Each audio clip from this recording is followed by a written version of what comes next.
মিথ্যা গুজব রটনা সোশ্যাল মিডিয়ায় ছড়ানো, এটার ক্ষমা আছে? আওয়াজ করে বলেন, ক্ষমা আছে? ভারতের কিছু গণমাধ্যম তাই করেছে। আমরা ব্যথিত হয়েছি, আমাদের হৃদয়ে রক্তক্ষরণ হয়েছে। আমাদের প্রতিবেশী দেশকে বলতে চাই, আমাদের দেশ নিয়ে আপনাদের ভাবার দরকার নাই, নিজের চরকায় তেল দেন, নিজের দেশ নিয়ে ভাবেন। গত মাসের ভয়েস অফ আমেরিকার রিপোর্ট, বাংলাদেশে সংখ্যালঘু জনগোষ্ঠী আগের চেয়ে বেশি নিরাপত্তা পাচ্ছে। Report voice of America, Muslim report নাকি? মুসলিম জরিপ, ভয়েস অফ আমেরিকা। কথা বুঝে নাই বোধহয়। ভয়েস অফ আমেরিকা কি আমাদের রিপোর্ট? না, ভয়েস অফ আমেরিকার জরিপ, বাংলাদেশের সংখ্যালঘু জনগোষ্ঠী আগের চেয়ে ভালো নিরাপত্তা পাচ্ছে।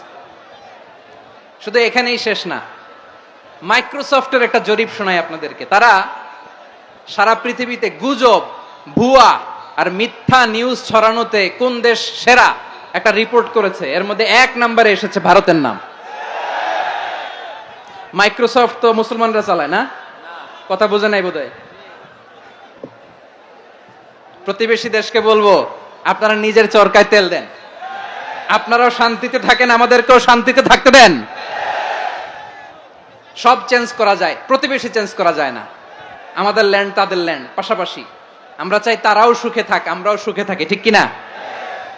কিন্তু প্রতিবেশী হলে বন্ধুত্বপূর্ণ আচরণ করতে হয়। প্রতিবেশী যদি বন্ধু না হয়ে প্রভু হতে চায়, এরকম দানব প্রতিবেশী কেউ চায় না।